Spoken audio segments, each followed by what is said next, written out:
Se a parte dica. Ma lui che ci azzecca con Gipo Farassino? Con Gipo Farassino, poverino, il cantante torinese che ci ascolta da ormai. lassù, esatto. Allora fai amica. Beh, Gipo. Buono. Gli hai rubato il nome. È No, plagio. plagio. Comunque, se non lo avete già riconosciuto, vi facciamo sentire la sigla delle sue storie su Rai Yo-Yo.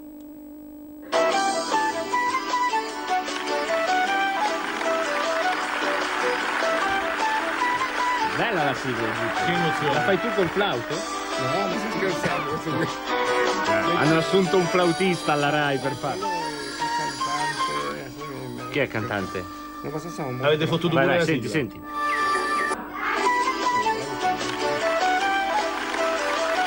Questa è la sigla Bella, di tutti i applauso, giorni. L'applauso lo facciamo anche noi È moralmente. andato in onda tantissimo tempo. Allora, noi ti stiamo prendendo bonariamente in giro, Fai però bene. tu, sì, perché alla fine siamo indiani di diverse riserve indiane, È no? vero, hai ragione. Noi qui siamo in una delle riserve più famigerate, Radio Padania, gli indiani, quelli dei film di John Wayne siamo Quelli noi, cattivi, proprio. quelli che ti spellano, ti lasciano scalpo nel ti deserto con le formiche che ti mangiano le pupille. Lanciano il tomahawk. Esatto, mentre a Rai Yo-Yo noi immaginiamo una tribù tipo Balla coi lupi. No, ma noi proviamo a fare tante cose belle per i bambini, siamo una grande tribù che ama l'infanzia. E Sono di- bravi, questi della Rai sono bravi. No, è vero, ma grandi progetti, Sì, tradizionalismo, sì. la No, famiglia. Però ecco, No, la prima sì. domanda che io mi scuso, sembra quasi una domanda seria. Dai. Quando ero ragazzino io, non tantissimo tempo fa, c'era uno spazio di palinsesto sul canale generalista, che era su Rai 1, poi era diventato su Rai Sì, 3, la famigerata sì. Melivisione, Bravo. che dalle 3 alle 4 Bravissimo. c'era la TV per i bambini e per Sì, i ragazzi, ed sì. era anche fatta molto Sì. molto bene. Prima andava l'Albero Azzurro. L'Albero Azzurro, su Rai la 1, domenica Rai mattina 2, anche. Sì, è stato un programma pazzesco, stiamo andando ancora. Poi Rai 3 ha fatto lo spazio infanzia, l'ho iniziato un po' io, c'è stata la Melevisione, un altro molto importante, adesso siamo andati sul digitale terrestre. Come per... Cioè vi hanno confinato sul digitale terrestre. Ecco, non c'è un confinato. po' questo. Da una parte penso che abbiate molta più libertà adesso. Assolutamente. Però non c'è un po' questa cosa davvero per cui la televisione, quella dei primi 9 canali, i bambini li ha un po' dimenticati. Posso dirlo che è centrato il problema, secondo me. Il problema è molto serio. Intelligente. Sembra Ma così. sembra scemo. Ma dice delle C'ha cose. uno sguardo dice perso nel delle vuoto. Cose, riserva indiana, ma colpisce. Però gliela colpisce. ha scritte Gregoretti, che è un giornalista Ah, d'inchiesta. Cioè, il giornalista c'è è una qua, lo spiegazione. teniamo nel TP Ma dopo. sai, facendo un discorso come c'è il Piccolo Principe, i grandi non considerano tanto ancora i bambini, perciò anche in TV c'è tanto lavoro da fare sul tema della famiglia, ma chissà perché non viene proprio fatto del tutto. Perché non bene. votano ancora? No, ma perché non c'è attenzione da qua. Ma dico anche attenzione da parte delle major, da parte delle agenzie pubblicitarie che non capiscono quanto sia importante l'infanzia e il tema della famiglia. Voglio dire bambini, nonni, Quanti programmi per i nonni ci sono? Zero. Quanti? No, programmi per i nonni. Ah, quelli per adulti. Vabbè, da c'è sera Don tardi, Matteo. sì, sì. No, Da sera dai. tardi. C'è Don Matteo, dai, lì c'è tutta. Ah, no, ma dopo una certa ora mio nonno era. Ma lì sapeva dove vuoi tutti lui. andare? Ma lì è senza una neanche- sofferenza. Viva Rai Yo-Yo! Oh. Viva Rai Yo-Yo. E quindi come avete fatto? Cioè, che tipo di televisione fate con questa impostazione di fondo? Cioè, sapendo che chi arriva lì arriva su un canale tematico. Certo, perché tu fai dei programmi molto mirati, c'è l'Albero Azzurro, adesso sto facendo un programma molto bello che sta andando in onda, che è Bumbi per i piccolini, molto carino. sui temi Bumbi! vedono i tuoi figli. Io lo vedo ancora, io sono un bambino, tu mi vedi così, ma nella carcassa c'è un bambino. C'è la posta e poi ci sono tanti cartoni molto La scelti. posta di Carolina. Gnocca. No, nel senso... No, non è gnocca, si è fatta non brutta. la posta, è sempre bella Carolina, sempre bella. non mi bella stavo Carolina. preoccupando. Perché poi viene visto anche dai papà. questo- Certo. Soprattutto dai papà e dalle mamme. Dai papà e dalle mamme. E c'è questa Carolina, diciamo. Gnocca. No, è una bellissima presentatrice, dai. Detta gnocca. Detta anche che gnocca. male Non c'è. lo sapevo. Nell'ambiente non No, non dico che c'è- male c'è. Carolina. Che male c'è adesso. Tu È vero sei- che subito mi tu, Scusa, se Oreste, solo- Oreste? Di Oreste cognome? Castagna. Detto? Gipo. Carolina di cognome? No, che poi la cerchi. No, infatti, no, che no, poi la no, cerchi. no. Non dire il cognome Carolina. Povera Carolina, mamma mia. E perciò la capito che hai salutiamo. fatto questo trasferimento, c'è un gruppo di autori, devo dire che si fa una televisione con fatica però, adesso serio, con fatica. Cioè il tema dell'infanzia, Mica chi ci come la ascolta. No, Mica come- No, vabbè, qua questo è vabbè. sono sempre premi di base, insomma, base e alla fine non si riesce a prendere una porzione gigantesca del mondo della famiglia che deve essere, secondo me, Ma la formata e famiglia, ma condotta. chi se ne frega della famiglia? No, ma famiglia, non sei di attualità. No, io assolutamente Ma tu vuoi fare in schierato, Rai, io schierato, tu- famiglia, schieratissimo, schieratissimo. Famiglia bene. Famiglia bene. Qui nella nostra tribù va bene. Va bene. Va bene. Va bene. Jussoli? Non so da altre parti, ma io sono Jussoli sta schierato. evitando la domanda, male. Assolutamente, Tipo- assolutamente. Prepara le formiche che gli No, facciamo. Dai, no, aspetta. No, Gippo, però. Facciamo riscattare il numero di Carolina? No, non posso, vietato. Vabbè, quello fuori onda. Però, Gippo, quando guardavamo la televisione noi da bambini, Quella tua. esatto, la melevisione, tu vedevi la melevisione, non Sì. c'avevi lo smartphone, il computer, non avevi altre possibilità di Questo intrattenimento. non ti piace? O ti piace? No, per carità, era un modo di fare televisione, immagino, diverso. Adesso Certo, tu hai certo. davanti un bambino che deve scegliere te tra 5 alternative che ha davanti a lui.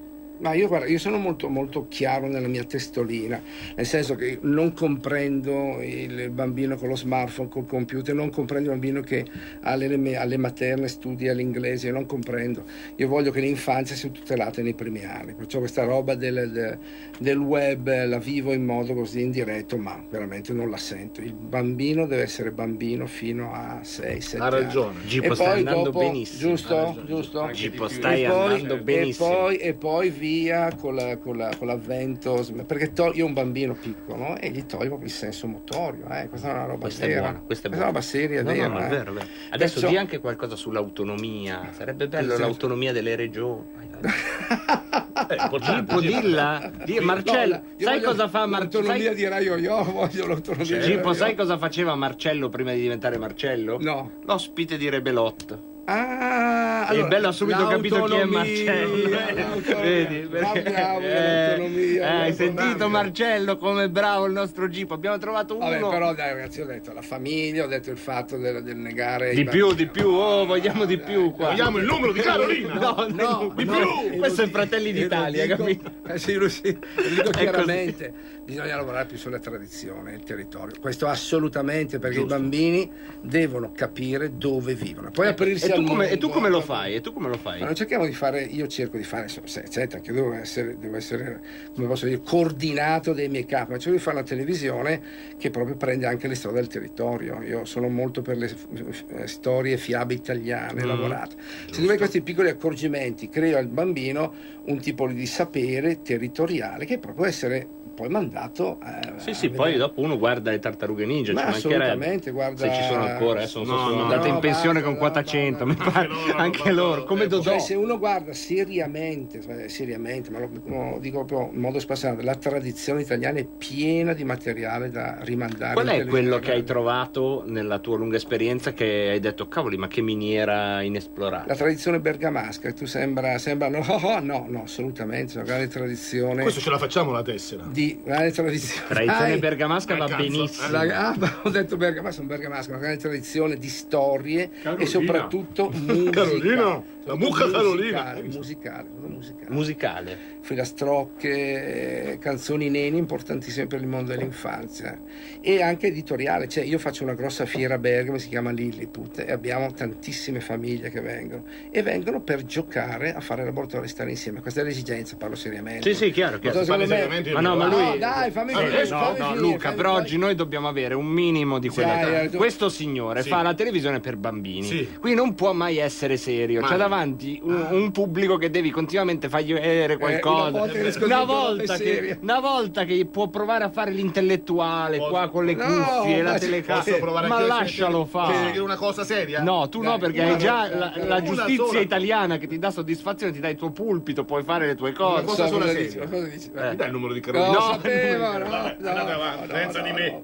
Vabbè, insomma, questo è il discorso che io sto cercando di fare anche in teatro, soprattutto girando per l'Italia. E raccontando. adesso c'è un progetto che cerca di fare un salto di qualità, no? Perché è contro il bullismo. Sì, è un progetto che stiamo facendo con 7 paesi della Bergamasca, di una rete, e facciamo un lavoro sul cyberbullismo raccontato. Cyberbullismo. Cyberbullismo. raccontato nelle scuole medie ed è molto tosto come esperienza per i bambini. Facciamo degli incontri, poi facciamo uno spettacolo, facciamo vedere i video, insomma un bel progettone che sta... Ma anche qualche dimostrazione pratica su come si mena un bambino. Ovviamente. Però guarda che questo tecnicamente vedi Gipo, noi che qua possiamo permetterci anche di essere proprio politicamente scorretti, noi qua possiamo anche dire questa frase che se tu la dicessi in Rai verresti epurato, cioè però i bambini mi sembra che si sono sempre pestati dalla notte dei tempi. Bravo. Che cosa è cambiato? Che lo portano in rete, il problema è portare in rete, perciò vedi il bambino che viene istigato a usare la rete diventa poi, si avvicina di più a queste tematiche. Però in rete almeno non ti tira un pestone vero, cioè diventa violenza. Prendono la violenza e poi la distribuiscono e quindi c'è un'amplificazione. Addirittura da alcuni studi, però è una cosa vera che mi ha colpito, ci sono dei bulli a 6, 5, 4 anni che mia figlia mi distrugge, mi bullizza. Questo è un problema grosso che sentono moltissimo e stiamo facendo questo lavoro teatrale che è molto... Come si chiama? Cyberbully no. Cyberbully no. C'è anche un sito. Avete un problema coi titoli, diciamo. Sì. Cyberbully no è proprio brutto. Più semplice, diciamocelo pure. Dai. Cioè un bel progetto con un brutto titolo. Posso dire che è un po' carognotta. Vabbè, ma tu mi dici Cyberbully no, dai. Scusami Gippo. Allora Marcello l'ho inventato io. Marcello non hai capito? Io. Tu vedi la Lega così, ma io sono il Gianni Boncompagni. Piuttosto c'è questo Luca Procaccino. Non lo puoi invitare qualche volta e sono anni che cerco di farlo emergere. Secondo me lui è un vero talento. Però non esplode. Perché qui non sono apprezzato. Se mi fai conoscere Carolina, magari mi apprezza. La carne ce la debole, E quindi dai, questo è un po' il lavoro. È in giro coi teatri. Sì, nelle scuole delle cose molto forti raccontate dai ragazzi. Tipo? E poi c'è questa cosa, secondo me, molto interessante, che sai questo tema dell'integrazione, si parla, questo fantasma che gira. Ma sarà vero? Ma poi bravo. sono stato a poco in Nigeria, potrei fare dei racconti pazzeschi, meravigliosi, ma mi fermo sul tema dell'integrazione. Ma alla fine tu fai integrazione facendo stare insieme i ragazzi su delle tematiche comuni, fine del cinema, come si dice dalla nostra parte, fine del cinema, molto più semplice tutto. Solo deve avere però dei conduttori che abbiano voglia di esporsi. Questo è il tema dell'adulto verso il bambino forte, cioè non fare, sai, il conduttore e l'attore, ma cercare poi di entrare dentro e con loro. Questo è un altro tema abbastanza importante. Basta. Ecco, questo spettacolo per chi voresse portarlo sul suo territorio, dove ti può guarda, c'è un sito, Cyberbully no. Non piace assolutamente. Bellissimo. Resta proprio in testa, Cyberbully no, proprio. Oppure sul mio sito Oreste Castagna mi beccano Oreste Castagna, capito Marcello? Oreste Castagna.com. Al momento è stato messo a Rai Yo-Yo, fa pure quello che gli piace Rai Yo-Yo, però insomma Marcello, Radio Padania, tu capisci? E poi devo dire, già eravamo d'accordo, chi è che doveva andare al TG1 e non c'è andato? Che deve andare al TG2 e non c'è andato, almeno Castagna, io dico, dove mi mandano? ma da qualche parte ti mandano al diavolo, alle teche Rai a scegliere cosentine, capito? Si è aperto un posto a Rai Storia. Ma questo è un bel canalone, ragazzi. Puoi fare il posacenere di Mieli durante la pausa. Che bastardo, come dicevo. Perché in fondo è geloso, perché ha detto che arrivava la Carolina, capito? Tu mi hai detto così, io. Dai, perciò siamo un emittente, secondo me importante, davvero, per il mondo. No, poi sai cos'è? Questa cosa bella è che ti ricordano in giro, cavolo. E sono le generazioni che non ti dicono parlo dai sé, permettete, ti dicono bravo, ti dicono mi hai fatto star bene, che è una cosa bella, secondo me. Perché poi ci sono altri canali. Non mi è mai capitato, ho avuto tante donne, ma non mi è mai capitato. Ci sono altri canali dedicati all'infanzia, però un conto è mettere 24 ore i cartoni animati, un conto è fare una programmazione. Sì, assolutamente, siamo riempire. Quali sono gli orari in cui, cioè il vostro orario di punta? 8 mattina. Prima di andare a scuola, appena torno da scuola, il serale, il prossimo un po' si perde un po', però l'8 mattina c'è molta attenzione. Adesso che non siamo in onda. Ma fate ancora quella cosa bella, no scusa, perché poi io per Rai Yo-Yo ho una predilezione, ma dopo mezzanotte mettete ancora l'acquario? No, non c'è più, c'era l'acquario, era bellissimo, ti ipnotizzava, Sogni d'oro, che è quello che tu cerchi dopo mezzanotte in televisione, a parte tu quello che cerchi tu. Ma quello lo trovi sullo smartphone, quello che cerchi davvero. è un acquario che ti dica buonanotte col rilassa. pesciolino. E quello lì si droga pesante, no? Diciamo, quello che ha fatto l'acquario. Non bisognerebbe drogarsi, ma almeno. Ma fate la domanda perché non lo mettono più l'acquario? Perché cercano altro, cercano i pesciolini, ma le passerelle Esatto. magari. No, sono sempre madre natura, sempre ormai siamo in fauna e pubblicità, flora. quindi siamo Non fuori. siamo in pubblicità, non lo turlupinare. Dai, tanto non siamo sente fuori, nessuno, no, sì, no. dai. Ma già non ci sente nessuno, la trasmissione non è in onda. Ma Tu non gliel'hai detto? No, è finto, tutto finto. È tutto un finto. esperimento. È un progetto che stiamo facendo per i conduttori di Yo-Yo. Così li liberano del tutto. Marcello ci ha detto ci sono Adesso. sti depressi che abbiamo a Rai Yo-Yo, non se li fila nessuno. Vabbè, Fate finta di intervistarli ogni Sì, tanto. che ci parlano della famiglia. Che parlano, Poi ma di noi non dicono frega. le cose pazzesche, che siamo Sì. morti, che risuscitiamo, ogni tanto saltano Tutti- fuori. Ah sì, questo anche Radio Padania, vedi? Ah, sì? Sì. E noi, la radio è chiusa da 2 anni, no? Non pure esiste di più, più, pure di quindi noi andiamo avanti a trasmettere comunque. E siete come delle essenze. che Ma si- c'è gente che ci ascolta pure, io gli dico ogni volta, ma che ci ascolti che non ci sia? Guardati l'acquario piuttosto E che guardati ascoltare, l'acquario, no? Che molto canale è? piacere. Che canale era? 43. 43, vedete averci soldi, noi 7,40, loro 43. Vedete averci soldi? Che è una brutta quelli 740 veri, però. luce di Reddit. Almeno resta in testa, E quindi noi ti paghiamo lo stipendio col canone. Sì, un pochino sì, devo dire. È bello, no? Ma abbastanza. Mi sembra giusto stipendiarti, mi sembra No, una no, persona... sta arrivando no, a colpirmi. no. Ti vedo sovrappeso quando sta cazzo mangi, arrivando coi a soldi colpirmi nostri. Ma no, brutalmente, a me capito? no, vai, io sono proprio contento. Però denuncio Però no, tutto, io denuncio però- tutto. Sì, sì, No, tu non mi denuncia denunciare a tu. me, No, certamente. denuncio- Però possiamo dire, almeno fanno una TV di servizio per la famiglia e i valori, sì. la tradizione. Sì, Mediaset, meno male che c'è, è vero, no, sì, c'è hai ragione. Aspetterai Yo-Yo. Aspetterai Yo-Yo. Buonanotte, ecco. Sì, è vero. E quindi la differenza abbiamo detto è che è pensata, no? Secondo sì, È c'è un pensata progetto importante. secondo con me, queste pensato. fasce orarie, con dei conduttori con un filo L'escansione in Italia di narrativo. conduttori che si muovono sempre, sono riconoscibili dai bambini, c'è anche sai molto lavoro sul territorio, cioè abbiamo gli spettacoli che vanno in giro, insomma, Ecco, è ben però confezionata. sul prodotto cartone animato abbiamo un minuto. Perché secondo te l'Italia è sempre rimasta un po' indietro? Cioè, grandi professionalità singole, grandi Bravissimo. disegnatori, e poi non si è mai riusciti a fare un'industria che che... domanda pazzesca. Marcello, io ho questa. detto chiedigli questa cosa. Sì, me l'ha scritto pazzesca tutto questa Marcellino. cosa. Perché in realtà anche questa è una fantasia, c'è una questione di mercato, ci sono grandi professionalità che non vengono spinte. È come per dire perché non riusciamo a esportare i nostri cartoni che sono No, perché... non date le informazioni, non date i numeri. Il numero di Carolina. Ah!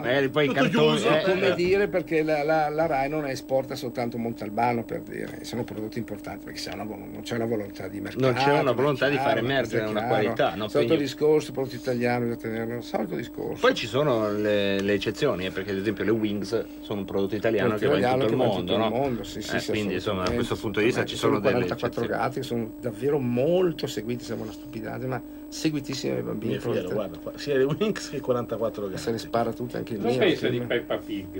Peppa Pig, c'ha un Parlane malissimo. Peppa No, Pig. no, Peppa Pig, allora ti dico perché funziona.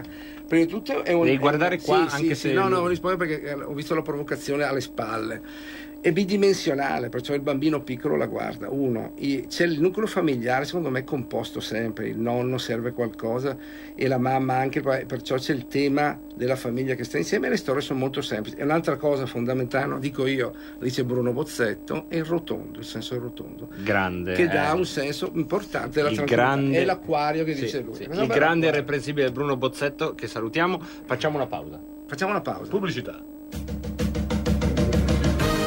Liscio non ti lascio, tutte le domeniche su RPL, dalle ore 13 alle 13:30, a cura di Sammy Varin, a conduzione di Dino Angelini.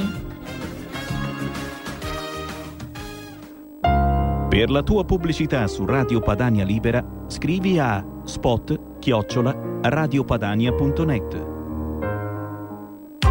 Radio Padania presenta Coming Soon Radio, quotidiano di informazione cinematografica. Signore e signori, il giornalista Adriano Panzironi. L'uomo che volle vivere 120 anni. Il film Inchiesta. Regia di Dado Martino. 8 e 9 ottobre al cinema. Fino a ieri tutti conoscevano i Beatles. Oggi solo Jack ricorda le loro canzoni. Posso farlo? La tua musica è incredibile. Il film più coinvolgente del momento. È una delle più grandi canzoni mai scritte. Beh, non sono i Coldplay, non è fiction. Yesterday, dal 26 settembre al cinema. Leone d'Oro al Festival del Cinema di Venezia. Arriva nelle sale il film dell'anno. Ho sempre pensato alla mia vita come una tragedia. Adesso vedo che è una commedia. Diretto da Todd Phillips. Quando mi farai entrare, mi annunceresti come Joker. Joaquin Phoenix. Robert De Niro. Joker. Dal 3 ottobre al cinema. L'evento più atteso dell'anno. Ho protetto i miei segreti, ma ora è il momento di fare i conti con il passato. John Rambo è tornato. E se dovessero venire a cercarmi, sarà la morte ad accoglierli.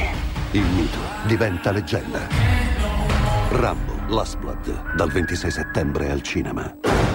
Dai creatori di Dragon Trainer C'è uno Yeti sul mio tetto. un'avventura epica. Non lo so da dove salti fuori. La storia di un viaggio fino al luogo più alto della Terra. Ci penso io a riportarti a casa, dalla tua famiglia. E nel profondo di una grande amicizia. Sai fare magia! È incredibile! Il piccolo Yeti, dal 3 ottobre al cinema, anche in 3D.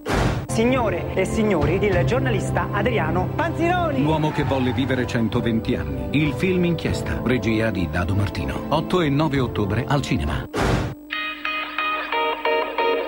Segui la Lega. Da Lampedusa a Milano, da Taranto a Ventimiglia, la Lega è un laboratorio di idee e passione civile sempre in movimento. Segui le sue manifestazioni, i meeting e le feste. Solo su RPL, l'agenda degli eventi aggiornata provincia per provincia, le interviste con gli organizzatori e i collegamenti con i nostri inviati. Segui la Lega è una trasmissione realizzata in convenzione con la Lega per Salvini Premier. Quindi non abbiamo toccato. Benvenuto in diretta. Iniziamo, questa è Radio Padania. Era il modo migliore per cambiare argomento. La tenerezza dei bambini. Si è sentito quindi. No, non si è sentito mai. Ma non si sentirebbe mai. Sarà il jingle della trasmissione. Marco, poi la cosa bella è proprio Radio Padania. Cioè, non dovremmo fare. Ma se succede, non succede niente. Ma non riuscivo a mettere la cuffia. Ma infatti, la cosa era il Vaffadei, l'abbiamo ripreso. Ma infatti, guarda, quello che lui ci sta invidiando, lui e Gipo dietro, che adesso è ospite. Se scappa un vaffanculo ora io che succederà? È finita. Ma invece vuoi? Qua puoi. È fatta. Qua puoi, ma davvero? Sì, però adesso posa le cuffie. Cioè basta che non. Quello che è importante è il rispetto, no? Se si accorgono che tu hai ruttato apposta, magari giustamente ci restano male. Ma se tu stai facendo la rassegna stampa e non succede niente, è la natura, che sarà mai? Cioè, è la vita. Vogliamo fare un po' di audience, cacciamolo via in diretta. Chi? È lui che ha detto la parolaccia. Ah, via! Tipo la bestemmia come si fa? Così è successo tante volte, la storia della Rai ci insegna di questo genere di situazioni. Sì, c'è un po', ecco, la bestemmia, quella forse qui è anche un tabù, perché sai, tocca le cose, tocca un sentimento religioso. No, non ha bestemmiato, no. Però non hai aspetta che ti pesto il piede. No, però posso dire una cosa. Dilla, questa però che non sia una parolaccia. No, non è una parolaccia, ma per non ti approfittare, Gregoretti, adesso non è che puoi dire tutto quello che vuoi. Puoi dire parolacce. No, è una cosa. Io ti ricordo 30 anni di giornalismo, tu hai una reputazione, 40, hai una reputazione. È inutile che guardi, Carolina, il numero non ce l'ho, non te lo posso dare. No, io a volte quando sono solo in macchina dico delle parolacce, però adesso devo dire una cosa seria, che quando ho fatto questa inchiesta qui, nessuno tocchi i bambini, dalle Bibbiano d'Italia alle lobby dei pedofili, l'infanzia sotto attacco, io andavo a parlare con le mamme e anche con qualche papà e mi davano le loro lettere, le foto dei bambini, le loro entravi nella carne viva testimonianze, di queste storie, eccetera, o mi parlavano di questa cosa dello Jugendamt, che è una cosa folle, quest'ente tedesco che piglia i bambini e spariscono, mi parlavano della PAS, eccetera. Io poi, siccome sono stato diverse settimane, 2 mesi più o meno immerso in questa cosa, a parlare con queste persone, a un certo punto mi sono ricavato uno spazio dove l'ho scritto anche nel mio editoriale. Confesso che ho pianto, che ho urlato. Cioè, quando uscivo, dopo che avevo parlato con una mamma che mi faceva vedere queste foto con il bambino che ha le mani bruciate, però ricordati eccetera. Che siamo in radio, queste foto però le stanno immaginando. Allora qua ci sono delle foto. Come si chiama questo giorno? In Nuova Cronaca, che trovate in edicola da oggi. Nessuno tocchi i bambini, eccetera. Ci sono anche delle foto di un bambino con un occhio nero, di un bambino con le mani bruciate perché gli mettevano appena arrivava le mani nell'acqua bollente, non si capisce perché, o un bambino pestato, eccetera. Io avevo bisogno di urlare. Ci credo. Mi mettevo in uno spazio e urlavo, ero da solo e urlavo. Mi ha beccato una volta mia moglie, mi ha chiesto tutto bene, tutto bene, perché avevo bisogno di sfogare questa roba. E dicevo una fracassata di parole. A me mia moglie non tutti i giorni mi becca. Sì, ma quella non hai le mani nell'acqua bollente. Lei poi è lei che va a urlare perché anzi a te non farebbero male le mani nella... Dice non c'ho il numero di Carolina, sei lì che urli. Non c'ho il numero di Carolina dalla finestra. Carolina! E lei no, però ecco, io niente, volevo dire questa cosa. No, ma certo, interessantissimo, interessante perché poi prima scherzando dicevamo 40 anni di giornalismo, insomma non è un ragazzino Gregoretti, cioè tu ne hai viste di cose sì, anche orripilanti. Sì, ne ho viste tante anche. Quante altre volte ti è successo di somatizzarle così? No, non le ho somatizzate perché ho urlato, perché sennò mi sarei ammalato. Sì. Beh, mi è successo una volta, sempre quando ci si occupa di cose dei bambini, mi è capitato. Ecco, una volta l'unica volta che ho rifiutato di fare un servizio, un'inchiesta, erano gli anni 90, lavoravo a Panorama e erano arrivate delle foto anonimamente, era una segnalazione, diciamo, foto di bambini. Non posso descriverle. Puntini. Non posso descriverle e il direttore mi ha detto occupati di questa cosa. Io ho detto, no. Non ce la faccio primo perché è proprio troppo. Quello che si vedeva in queste fotografie era troppo. Secondo perché malauguratamente io dovessi trovarmi di fronte ad uno di questi personaggi, avreste sicuramente un giornalista in meno in redazione perché finirei dritto. Un reato lo faresti. Dritto, ecco. Quindi ci sono delle schifezze che io non sono. Questa schifezza non ero riuscito a portarla avanti, diciamo. Ecco, il numero di Nuova Cronaca sarà è già in edicola? Da oggi. Da oggi. Ed è un numero molto forte perché si parla non solo bibbiano, no? Mi dicevi fuori onda, però purtroppo l'universo è quello lì. Il sistema è quello. Un sistema. È un sistema, diciamo che è almeno trentennale, perché io mi ero già occupato di queste cose, e assistenti sociali, anzi io ho un forte senso di colpa perché c'è stato un periodo che lavoravo in un settimanale popolare che era Gente e dei genitori mi avevano dato dei materiale perché gli avevano portato via la bimba e non capivano bene perché, e io quel materiale l'ho perso. È un senso di colpa che ho, però mi sono già occupato, diciamo, tante volte di questa storia, non esplodeva, è esplosa, ma è un sistema che va avanti da almeno 30 anni ed è un'organizzazione precisa. Perché quando uno dice sistema immagina un po' tutti, un po' nessuno. No, invece c'è un gruppo che teorizza una serie di come la PAS, questa sindrome di alienazione parentale. C'è un teorema psicologico molto radicato in un gruppo che possiamo 15 persone. No, adesso è riconosciuto anche nei tribunali, i giudici. Sì, ecco, è questo il problema, che è stato ormai adottato anche da alcuni tribunali dei minori,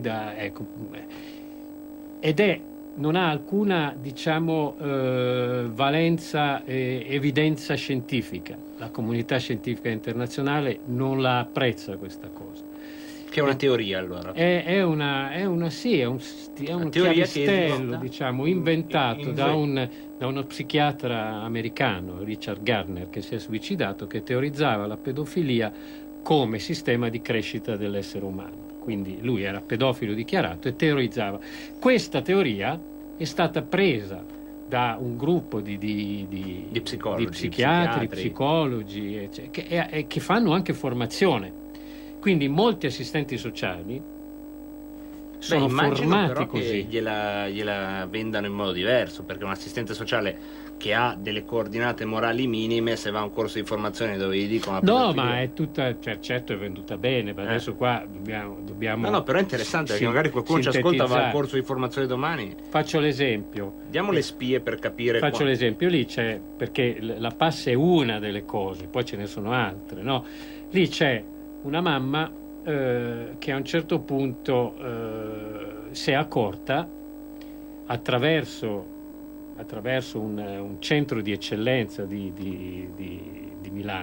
Torino, di pediatria, all'interno di una causa di separazione, insomma questi medici, psichiatri e psicologi avevano documentato che questo bambino aveva subito almeno 11 episodi di violenza e di sospetti abusi sessuali da parte del padre, del nonno paterno e della nonna paterna. Quindi, siccome il bambino in quel momento era stato affidato al padre, lanciano l'allarme, questi tecnici lanciano l'allarme, fanno queste denunce, ma il tribunale conferma l'affido al padre. Conferma l'affido al padre usando la PACE, cioè l'alienazione parentale, ovvero la mamma si sta inventando tutte queste cose per mettere in cattiva luce il padre e per togliere il bambino. Però facciamo una premessa, sempre, non sono un tecnico, non faccio diritto di famiglia, va bene. La PACE è sostanzialmente quando il bambino è completamente soggiogato da un genitore e quindi trasmette le ansie. No, ma è un'invenzione, Luca, la PACE. Come te la vendono? Sì. Cioè, in questo caso il bambino si è inventato tutte queste ipotesi perché era pompato dalla madre, ma non c'era, questo è fondamentalmente. Poi vai a capire come fanno ma questo però questo l'avevano stabilito dei tecnici, la madre manco non ci arrivava questa cosa, giusto per spiegare chi ci ascolta. Alienazione parentale, ed mi dicevi un po', diciamo, il marchio di fabbrica di questo sistema. È uno dei marchi di fabbrica ed è sostenuto da alcuni operatori del settore, psichiatri, non so, c'è un importante psichiatra di Parma, lo stesso Foti, una psichiatra di Torino, uno psichiatra che attualmente è in prigione per omicidio. Può capitare. Cose che succedono. No, voglio dire, questo signore che siamo proprio a Radio Padania, in cui vedi la sua firma in tante di queste CTU, consulenze del tribunale, ha ucciso il fratello passandogli sopra con il SUV per un'eredità. No, io ho 2 sorelle, ma sono ancora riuscito a schivare il SUV. Non ho comprato il SUV per evitare. Però ecco, l'altra, scusami, l'altro chiavistello. Questo è un chiavistello molto discusso, ecco. Poi c'è la storia dell'ente tedesco. Spiegaci, questa è una totale novità, immagino, per il pubblico. Si chiama Amministrazione della Gioventù e ha libertà totale, non deve rispondere a nessuno, può fare quello che vuole. Hitlerjugend, come si chiamava? Jugendamt, che però durante il Terzo Reich è organizzata ancora così. Hai visto? È organizzata ancora il così. Il millenario. Qualcosa è sopravvissuto, insomma, non come nei piani, ma però ha colpito tanti genitori italiani sposati con una donna o con un uomo tedesco, no? E in una causa di separazione il genitore tedesco sparisce col bambino in Germania, la mamma tedesca, la mamma italiana non lo vede. C'è questa mamma che ha organizzato uno sportello che dà informazioni su questo, si chiama Marinella Colombe, da 10 anni che non vede i figli. È una mamma che mi sta chiamando, evidentemente sente. Non direi a tua moglie tutte queste bambine. No, è questa mamma che mi sta chiamando da... Lei è indecente, guardi, Che sai tu questa donna lei peraltro fa già macchina del fango, vedi? Vedi, è un sistema, c'è anche Procacci. Solo se è tedesco, se io mando mia moglie che è della provincia di Salerno in Germania, è possibile che la tengono con le bambine e non me la fanno vedere? No, sicuramente, se la tengono lì. C'è il lato buono. Questa signora si era opposta e l'hanno arrestata perché loro hanno una serie di ovviamente sono tedeschi, comandano loro, per cui sempre saputo che per cui se lo Jugendamt segnala un provvedimento da prendere nei confronti di un genitore italiano che si trova a Salerno, nel giro di 48 ore l'autorità giudiziaria lo deve eseguire. Se un genitore italiano presenta un esposto in Germania riceve la risposta anche dopo 5-6 mesi, o magari non la riceve proprio. Questa mamma, questa Marinella Colombo, perché c'è Antonella Penati, che Luca Procaccini conosce, che è l'alfiere dell'Antipass, e lei le hanno ammazzato il figlio, quindi.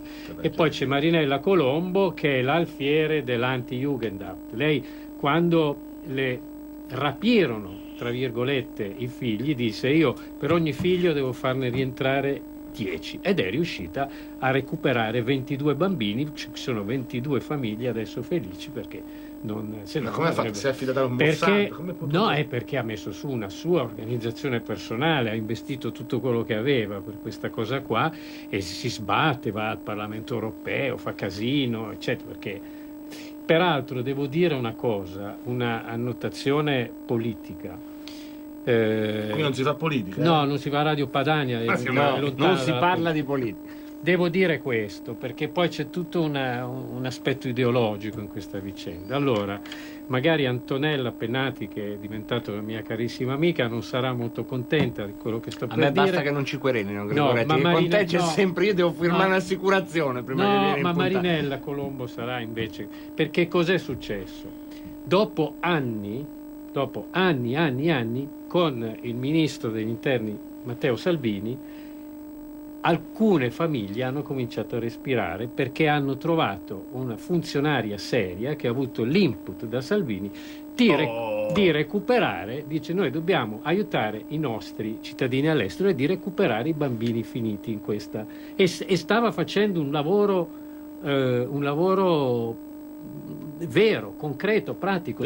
Quando gli ospiti vengono a Radio ottenendo dei risultati. Aspetta, di prima abbiamo chiamato Marcello, ma qua chi chiamiamo? Matteo direttamente. No, e cos'è successo? Che al cambio del governo, a parte che hanno licenziato tutti i funzionari, spoil system, ecco, sì, hanno preso questa mi ha chiamato una mamma disperata, mi ha detto piangeva, sono disperata perché ci hanno tolto l'unica speranza, cioè hanno tolto questa funzionaria del ministero, l'hanno spostata subito con la dicitura cessata necessità. È giusto. Come per dire: non ce ne frega niente.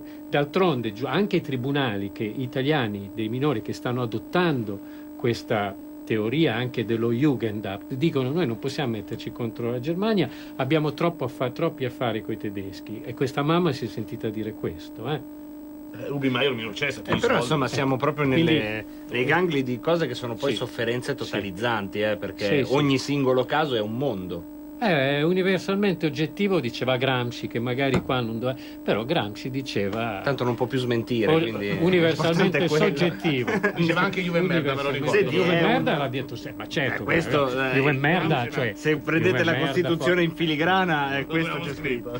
Però ecco, i padri costituenti già lo sapevo. Però è un numero fortissimo questo di Nuova Cronaca, lo stavo sfogliando, hai messo anche tutta una serie di dossier sul turismo sessuale, sulla lobby dei pedofili. La lobby dei pedofili è altra faccia. Ecco, cerchiamo di toccare anche questo tema, perché è un tema che è stato molto di moda qualche anno fa, poi dopo è un tema che si immerge e non se ne parla più. Guardate che si intreccia, però è molto complicato da spiegare, si intreccia con le Bibbiano d'Italia, si intreccia pesantemente. Allora, qua, e poi ho spezzato perché ho messo un altro articolo in mezzo tra Bibbiano e pedofili. Il caso Epstein. Il caso Epstein, che comunque che anche lui, insomma, richiamava. Un'isola privata dove portava delle ragazzine, cioè una roba... Lì vabbè. Che se vedessi un film non ci crederei. Solo perché tu non c'è un'isola privata. Ho chiesto a questo nostro, io ho affidato questa inchiesta a un collega che collabora con noi, un giovane collega molto bravo che si chiama Federico Gazzola, e gli ho detto di raccontare la lobby dei pedofili. Lui ha parlato con Scotland Yard, ha fatto una intervista a Massimiliano Frassi, San Massimiliano Frassi, che con Don Luigi Di Noto sono gli unici due che combattono contro, perché è un potere forte, un potere fortissimo. E poi gli ho chiesto di provare ad andare in rete, non nel deep web, in rete normalmente. Allora, io cronista vado online, clicco e vomito di rabbia. Perché? Voi vedete queste foto, siamo in radio, ma qui si vedono delle foto di bambine e di bambini in pose esplicite. E poi si vedono delle foto, io dico sempre alle mamme di fare attenzione, non mettete le foto su Facebook, di bambini fotografati casualmente.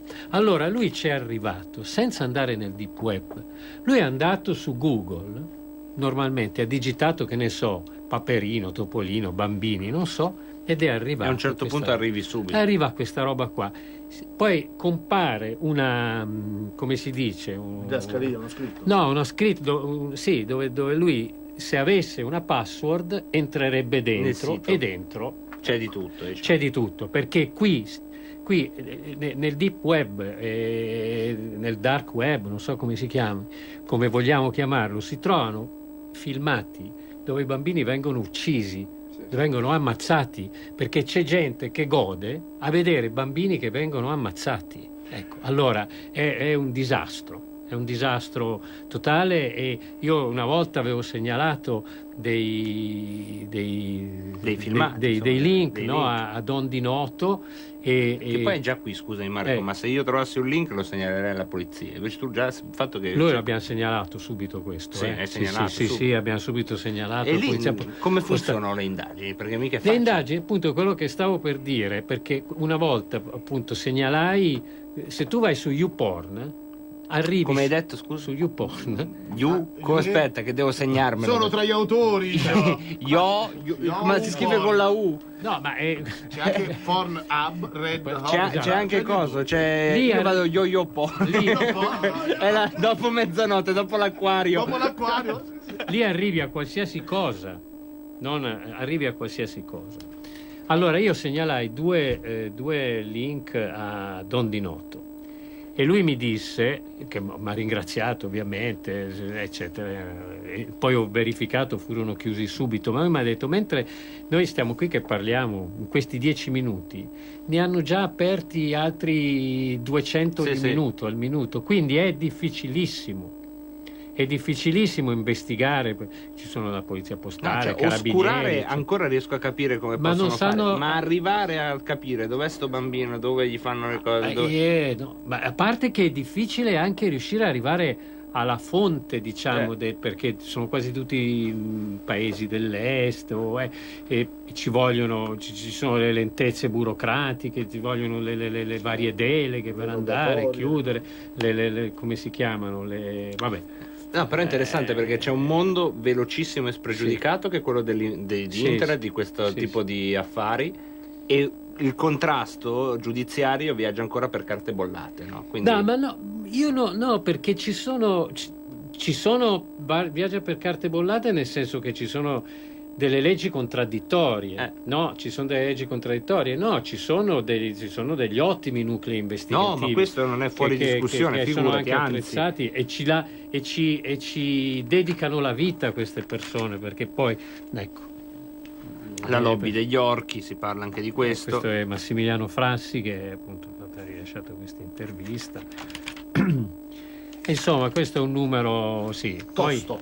È un numero tosto. Ecco, le foto sono tutte vere, no? Quelle foto dei bambini, le felici, sono foto che mi sono state, che ho preso io sono disturbanti, però ecco, non superano un limite, ecco, lo dico per chi magari ha pensato no, sono foto dove si vedono bambini con dei lividi, bambini con le manine bruciate, bambini picchiati e maltrattati. Cose che all'interno fa male vedere, ma le potete vedere, perché queste cose non c'è il gusto dell'orrido, cose così che magari potete no, assolutamente, perché le ho messe, perché il problema di quelle foto è che molte di queste violenze avvengono nelle cosiddette zone neutre, davanti agli assistenti sociali, che poi dopo, quando fanno la relazione, lo negano, no?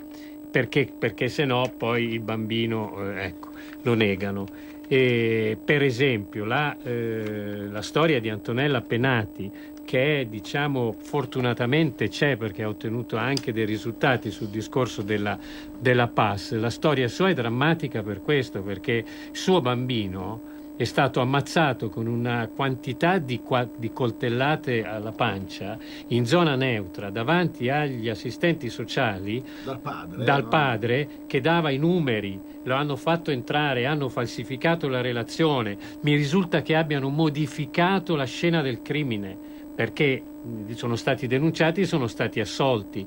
Il papà è stato detto che era arrivato lì in giacca e cravatta, in realtà era arrivato con un pantalone, una scarpa di un colore, una di un altro, il pantalone rotto, dava i numeri, capiva subito che ha non era prima sparato e poi ha ammazzato in zona neutra dove il bambino doveva peraltro essere protetto. Quindi, perché così si capisce. Gli assistenti sociali o comunque chi per loro avevano organizzato l'incontro col padre di questo bambino e quindi nonostante dovesse essere questo bambino protetto è rimasto ucciso, non ci sono responsabili se non il padre, cioè coloro che avevano in custodia il bambino per organizzare questo incontro per la giustizia italiana non hanno responsabilità. Lì è una vicenda dal punto di vista giudiziario scandalosa, poi ci tornerò sicuramente perché deve anche avere giustizia questa donna, perché questa donna non solo le hanno ammazzato il figlio, non solo hanno assolto delle persone che oggettivamente erano responsabili, ma le hanno anche fatto terra bruciata nel paese dove vive, le hanno detto che era una pazza. Una volta è andata in comune a cambiare la carta d'identità, dopo 10 minuti c'erano i carabinieri, i vigili che le chiedevano cosa ci faceva lì perché qualcuno aveva telefonato dicendo che forse aveva una bomba nella borsetta. Cioè queste persone poi vivono perché magari trovi la mamma o il papà più decisi e più determinati di altri che vogliono andare a fondo, scoperchiano delle pentole, qualcuno, scusate, tanto siamo a Radio Padania, si caga sotto e cominciano a delegittimare la mamma o il papà o i genitori che già soffrono per la perdita che hanno avuto, diciamo. Allora, noi come sapete ve lo consigliamo sempre Nuova Cronaca, stavolta ve lo consigliamo 2 volte perché è uno dei pochi casi in cui si fa un approfondimento non solo su Bibbiano, che poi è diventato emblematico, ma su tutto un sistema che più o meno abbiamo tratteggiato, e si torna a parlare anche di una piaga che c'è ed è Rai Yo-Yo. Esatto, mi hai tolto le parole di bocca, è Rai Yo-Yo. È un problema. È lì. E dove adesso lavora la funzionaria, peraltro, mi hanno detto. La funzionaria del Ministero dell'Interno. Ha preso il posto di Carolina. Esatto. E troverete appunto al centro della pubblicazione il poster di Carolina con il numero. No, non c'è il poster di Carolina con il numero. Però trovate in fondo al giornale tutti i misteri di Moana Pozzi. Sì, anche un articolo su John Holmes ho visto. Sì. Esatto, quindi non ci facciamo mancare niente. Giustamente. €1, soltanto €1 in tutte le edicole è un piccolo atto eroico perché insomma fare una nuova rivista di carta nel 2019 credo che anche solo di per sé ne vale la pena. Grazie a Marco Gregoretti. Grazie a voi, grazie. E salutiamo il nostro Gippo di Rai Yo-Yo che saluta e ha già incominciato insomma ad assumere quelle cose che gli danno a Rai Yo-Yo. È un po' l'orario giusto. Ciao bambini, ecco. E porterai i nostri saluti a Carolina perché non ci dà il numero. Loro sono gli psichedelici della Rai, dobbiamo volergli bene così. Grazie a Luca Procaccini, noi tra poco finalmente parliamo di calcio, un argomento molto più rilassante. Wow, che bella casa! Finalmente mi hai invitato! Chi ha parlato? Sono la Digital Radio, quella del sistema DAB+. E che ci fai qui? Non abiti nella mia auto. Ma io sono ovunque, anche in casa. Basta avere l'apparecchio giusto, con tanti contenuti extra e con il suono perfetto. Vivi anche in casa tutta la magia della Digital Radio. E ricorda, dal 2019 il sistema DAB+ è in tutte le auto nuove. Dibidi dobidi DAB. Anche Radio Padania è in Digital Radio. Messaggio per tutti gli imprenditori, gli artigiani, i commercianti, i liberi professionisti. Hai un'attività? Dei prodotti da promuovere? Prova la pubblicità sulla nostra radio. Radio Padania ha preparato per te una grande promozione per aiutarti a sostenere la tua attività a tariffe davvero straordinarie. Informati, vedrai che si può fare. Mandaci una mail all'indirizzo spot@radiopadania.net. Con Radio Padania si può fare. Segui la Lega. Da Lampedusa a Milano, da Taranto a Ventimiglia, la Lega è un laboratorio di idee e passione civile sempre in movimento. Segui le sue manifestazioni, i meeting e le feste. Solo su RPL, l'agenda degli eventi aggiornata provincia per provincia, le interviste con gli organizzatori e i collegamenti con i nostri inviati. Segui la Lega è una trasmissione realizzata in convenzione con La Lega per Salvini Premier.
le gambe inesistenti e una piaga sulla bocca che seccava il suo sorriso.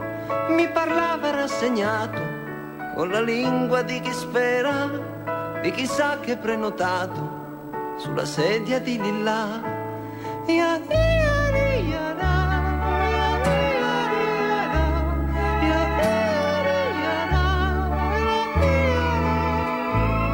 Ogni volta che rideva si stracciavano le labbra e il sapore che ne usciva era di stagione amara. Le sue rughe di cemento lo solcavano di rosso, prontamente diluito da una goccia molto chiara.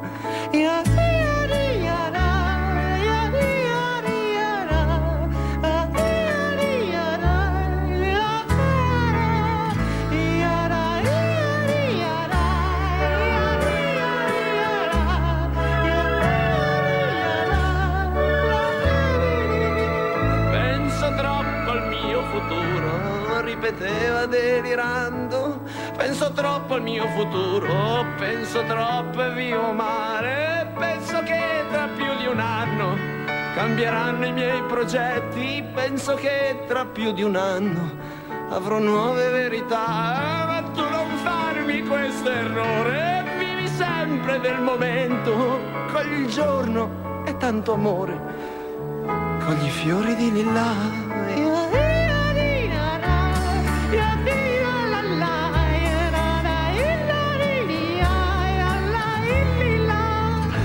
Quanti amici hanno tradito, continuava innervosito, quanti amici hanno tradito per la causa dell'amore.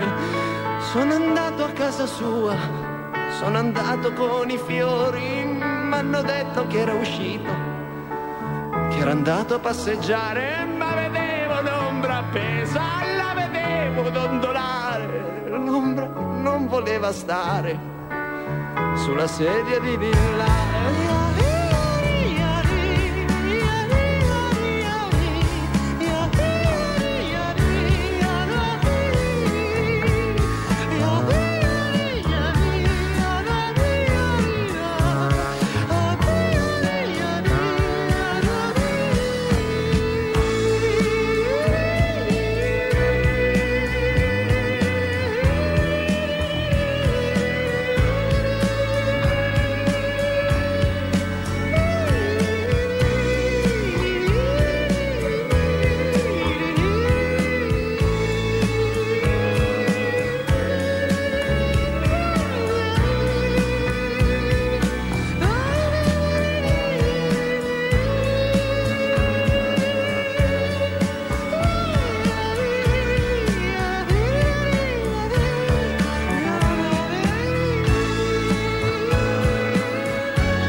Eccoci qua con la nostra rubrica dedicata al calcio. Con noi in onda l'interologo di Carta Canta Web, Andrea da Trino. Ciao Andrea. Ciao, buon pomeriggio. Allora, qui l'interologo per parlare di un Inter 5 su 5. Incomincia a essere un risultato, punteggio pieno, prima in classifica, e qualcuno, secondo me, se non dice quella parola inizia a mormorarla, Andrea.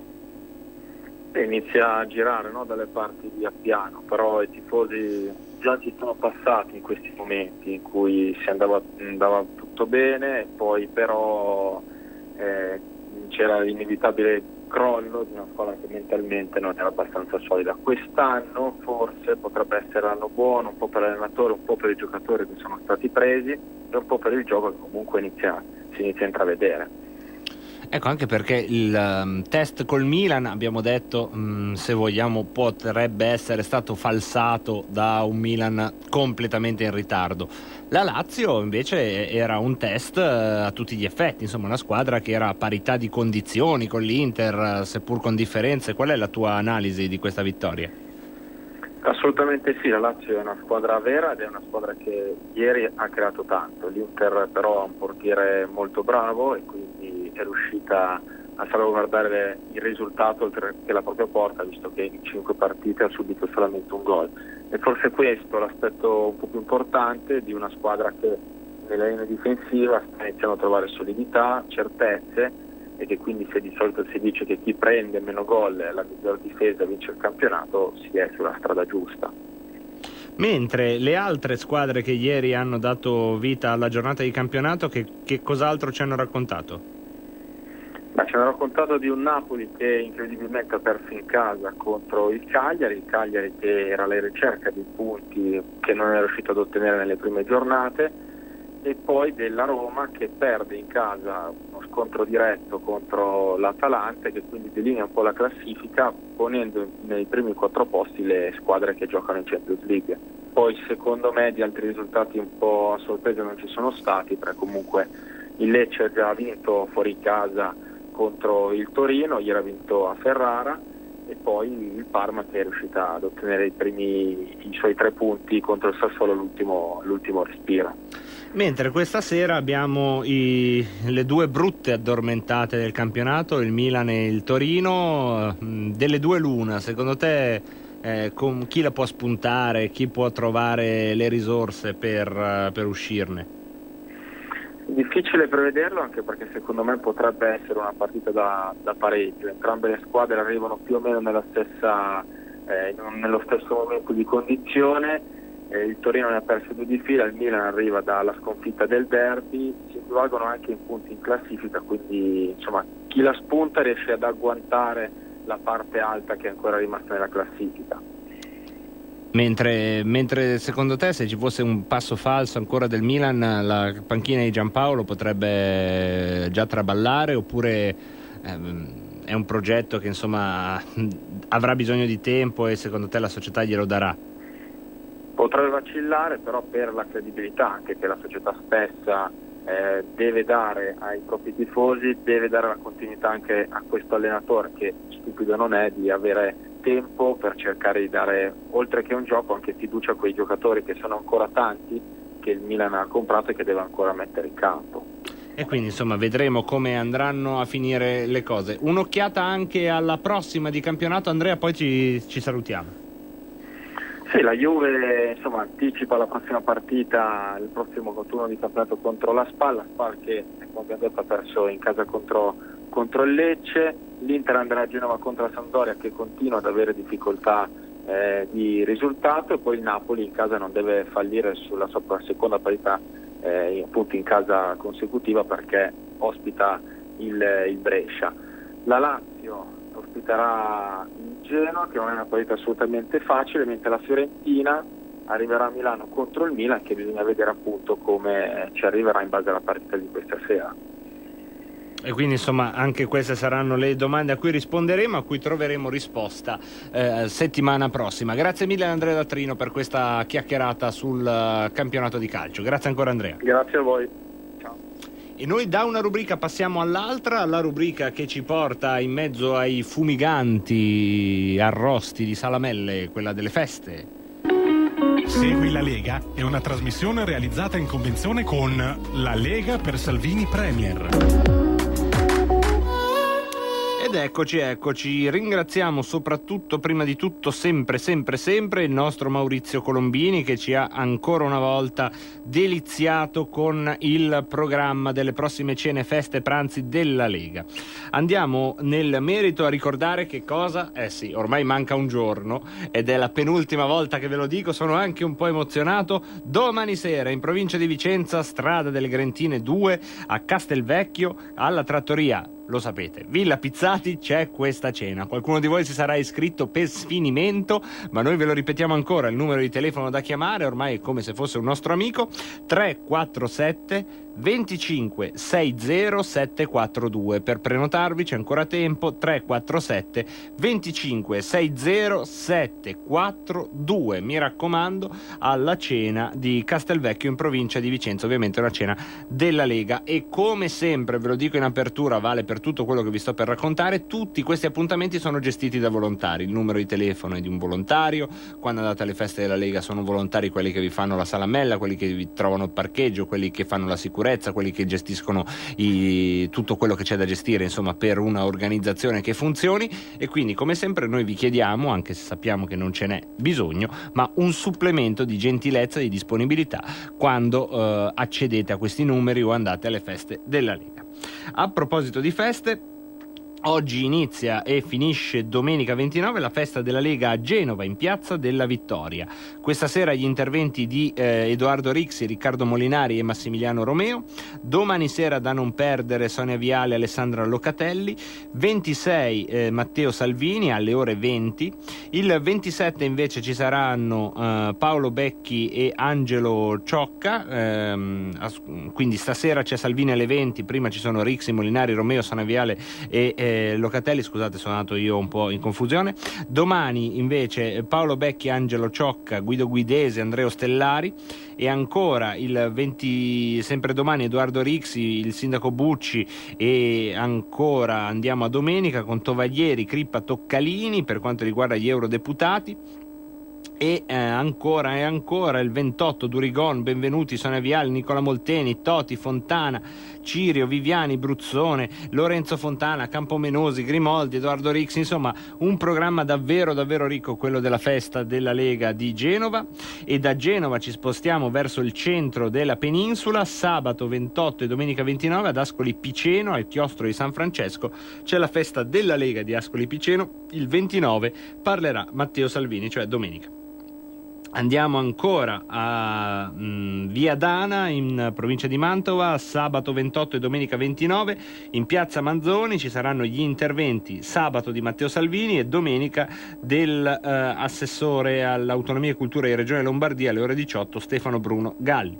Vi segnaliamo ancora l'ottima festa di Nuvolera da venerdì 27 a lunedì 30. Siamo in provincia di Brescia, in via Verdi 13, con un amplissimo programma. Ve l'abbiamo raccontato un po' in tutte le salse in questi giorni.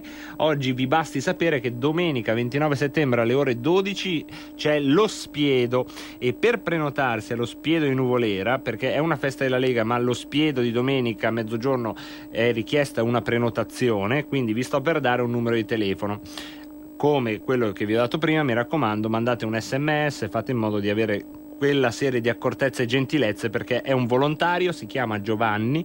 Vi do il suo numero di telefono per prenotarvi allo Spiedo della festa di Nuvolera di domenica a mezzogiorno. Il numero è 347 76 14 399. Ve lo ridò ancora: 347 76 14 399. Alla festa di Nuvolera in provincia di Brescia domenica fanno lo Spiedo, e poi ci sono tanti ospiti politici, ne abbiamo parlato nelle scorse puntate. Domani, che è la giornata di inaugurazione, torneremo su questo tema.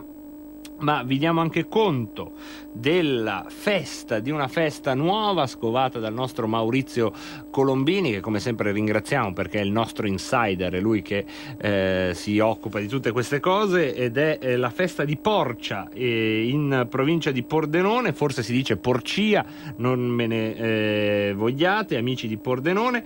È dal 4 ottobre al 6 di ottobre a Villa Dolphin, e il 6 di ottobre ci sarà domenica 6 Matteo Salvini. Andiamo anche a Garlenda in provincia di Savona dal 5 al 6 ottobre al Palasport Regione Bauso, e non dimenticate ovviamente il 19 di ottobre la grande manifestazione a Roma, che sarà appunto la celebrazione di tutta quella parte di Italia che vuole manifestare contro questo governo.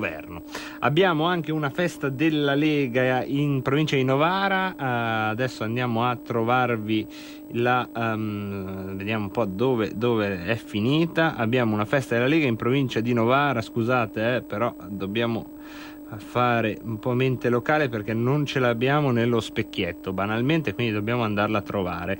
È una festa che ci avete segnalato, però adesso io non vorrei sbagliare, quindi magari l'abbiamo data nei giorni scorsi e magari la diamo domani, se adesso io non dovessi riuscire a trovarla. Vediamo un po', se la troviamo. Avete qualcosa da fare mentre io cerco la festa in Piemonte, che purtroppo non ricordo? Vediamo un po'. Parlo io per una delle ultime volte da questa postazione. Sì, è vero, perché da domani siamo nei nuovi studi e quindi toglieremo lo stipite dalla porta prima di andare via, e niente, questa festa è in provincia di Novara, ma purtroppo mea culpa, non riesco ad arrivarci nell'immediato, e fa parte comunque del grande paniere delle feste. Se ne avete voi contezza segnalatecela, perché ricordo che c'era ma non riusciamo a trovarla nell'immediato. Abbiamo un po' detto tutte le altre, quindi la cena in provincia di Vicenza, Genova, Scolipiceno, Viadana, Nuvolera, Porcia e Garlenda fino alla manifestazione di Roma le abbiamo dette un po' tutte. Manca questa in provincia di Novara, ma contiamo di recuperarla diciamo fuori sacco, come si dice in questi casi, cioè non nella apposita rubrica, ma ugualmente citarla.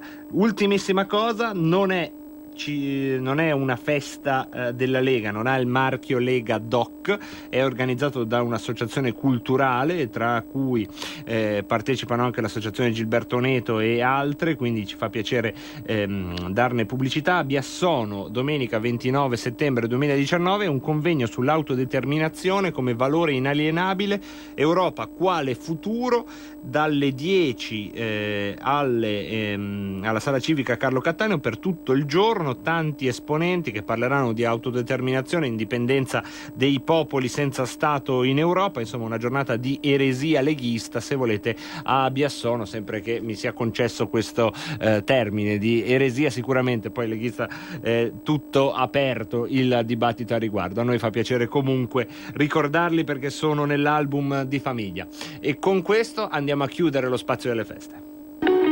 Segui la Lega è una trasmissione realizzata in convenzione con La Lega per Salvini Premier. Mentre io faccio a pugni con i miei neuroni per trovare questa festa che ormai è diventata un'ossessione, mi viene da dire Gioviasco, uno di quei posti piemontesi che finiscono in sgasco, sbasco, giovenasco. Ecco, la troverò, fosse l'ultima cosa che facciamo.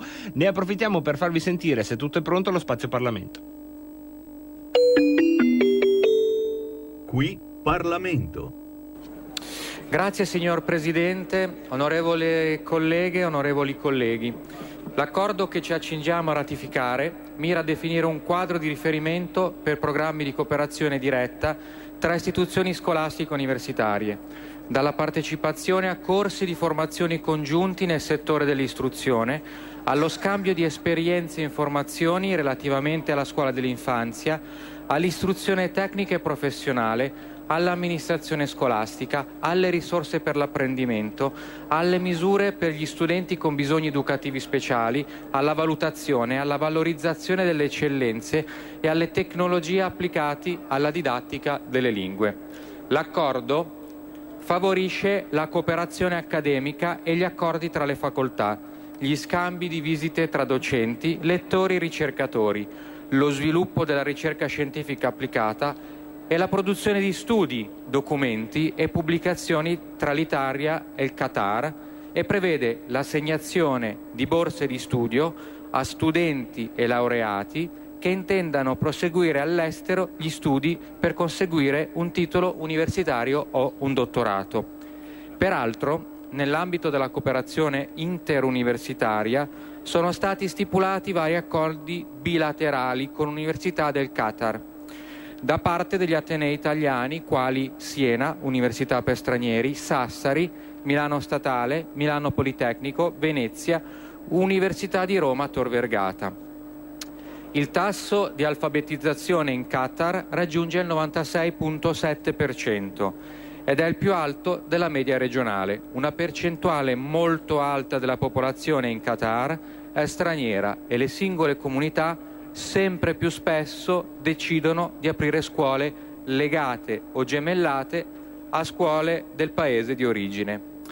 Il fatto che molte università italiane abbiano sviluppato progetti di ricerca in comune indica la necessità di procedere sulla strada di una diplomazia culturale alla quale si affiancano, per quanto concerne l'Italia, anche gli accordi bilaterali nel commercio e nella sicurezza.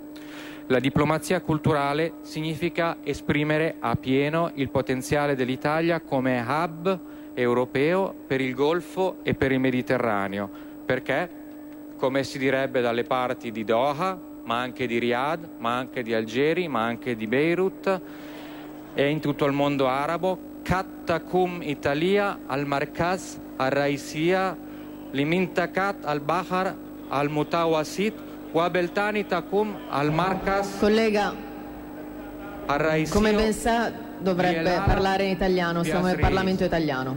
Sì. Le chiedo di parlare italiano. Significa che siamo al centro del Mediterraneo e quindi al centro del mondo, soprattutto perché, come Italia, non ci legano scomodi retaggi coloniali con i paesi dell'area del Golfo e del Mediterraneo, e la cultura, i nostri valori, sono i primi ambasciatori dell'Italia nel mondo.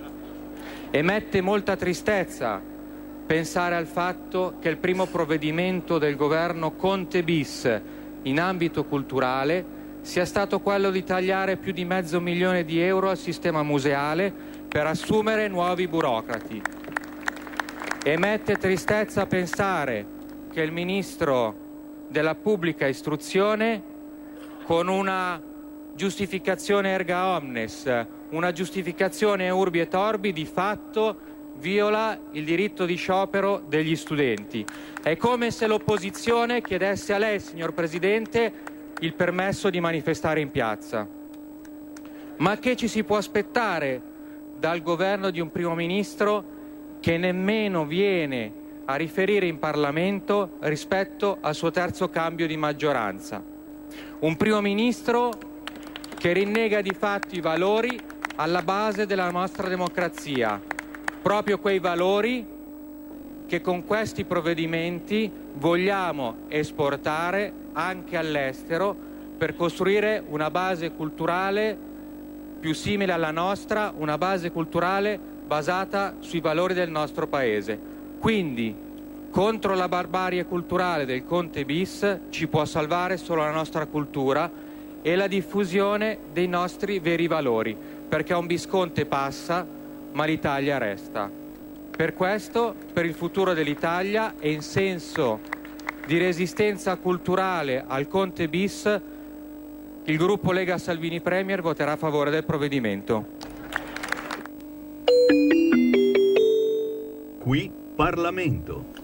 E questo era il nostro spazio Parlamento. Tra poco invece entreremo nell'ultima parte di questa puntata, dove torneremo a parlarvi di una realtà che fa da, diciamo, è nella galassia del cosiddetto sovranismo, è una delle realtà più indipendenti e più frizzanti degli ultimi anni. È un sito internet, è una rivista, si chiama l'intellettuale dissidente.it. Tra poco avremo in diretta uno dei suoi direttori, Sebastiano Caputo, con il quale insomma faremo un po' il punto della situazione, ci si presenterà, racconteremo un po', lui racconterà il suo mondo, noi racconteremo il nostro.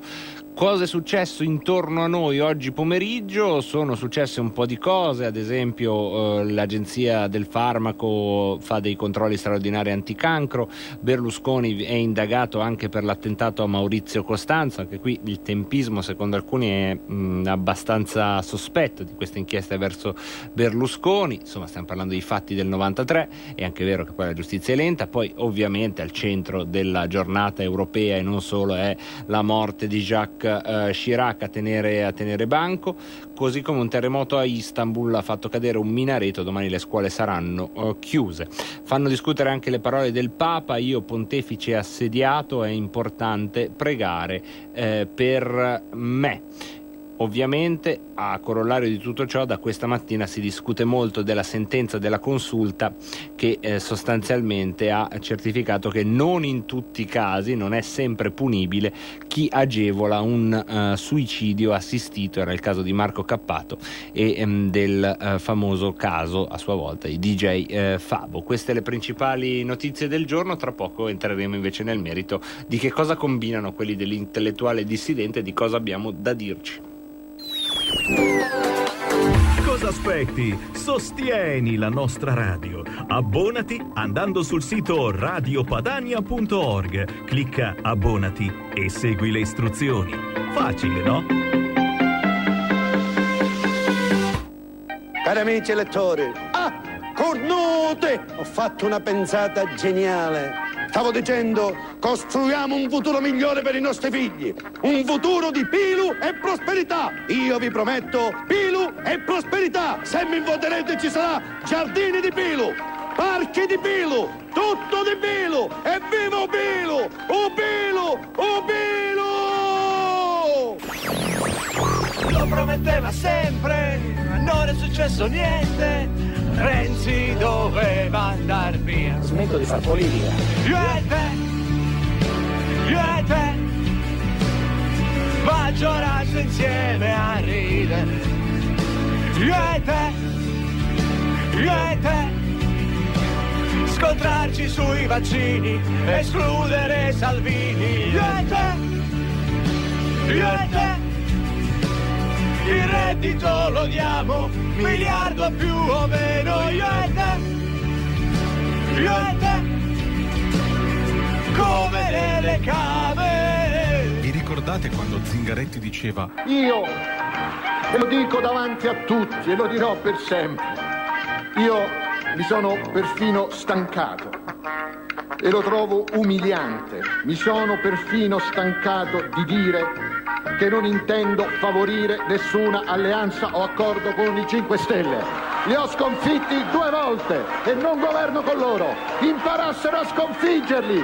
Chi mi accusa di questo? Non il contrario. E Di Maio che attacca il PD. Io col partito di Bibbiano non voglio averci nulla a che fare. Col partito che in Emilia Romagna toglieva alle famiglie i bambini con l'elettroshock per venderseli, io non voglio avere nulla a che fare. E sono stato in questo anno quello che sicuramente ha attaccato di più il PD di quanto l'abbiano fatto tutti gli altri partiti.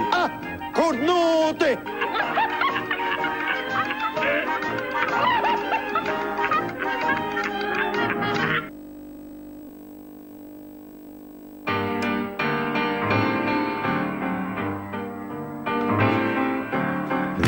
Via, vieni via di qui. Niente più ti lega a questi luoghi, neanche questi fiori azzurri. Via, neanche questo tempo grigio, pieno di musiche e di uomini che ti son piaciuti. It's wonderful, it's wonderful, it's wonderful. Good luck, my baby, it's wonderful, it's wonderful, it's wonderful. I dream of you, chips, chips. Do do do do do, chiboom. Do do do do do, chiboom, chiboom, boom. Do do do do. Via, vieni via con me. Entra in questo amore buio, non perderti per niente al mondo, via via, non perderti per niente al mondo, lo spettacolo d'arte varia di uno innamorato di te. It's wonderful, it's wonderful, it's wonderful, good luck my baby, it's wonderful, it's wonderful, it's wonderful, I dream of you. Chips, chips, do do do do do, chip chip, do do do do do, chip chip, do do do do.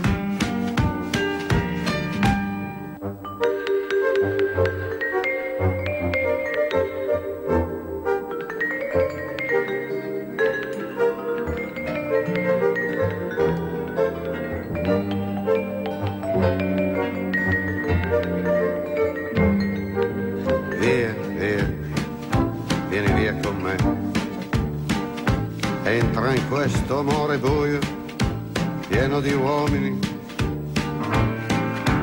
via, entra e fatti un bagno caldo, c'è un accappatoio azzurro, fuori piove un mondo freddo. That's wonderful, that's wonderful, that's wonderful, good luck my baby, that's wonderful, it's wonderful, that's wonderful, I dream of you. Chips, chips, chips, do do do do do, chi-boom, chi-boom, boom, do do do do do, chi-boom, chi-boom, boom, do do do do do. E vieni via con me, stasera andiamo via da Radio Padania per andare a conoscere un'altra realtà, questa volta web, è una rivista di agitazione culturale e si chiama L'Intellettuale Dissidente. Probabilmente ne avete già sentito parlare, ma vogliamo provare a farvela conoscere meglio puntata dopo puntata. Oggi gli diamo il benvenuto alla rivista, ma soprattutto al suo direttore, a Sebastiano Caputo. Ciao Sebastiano, benvenuto in diretta.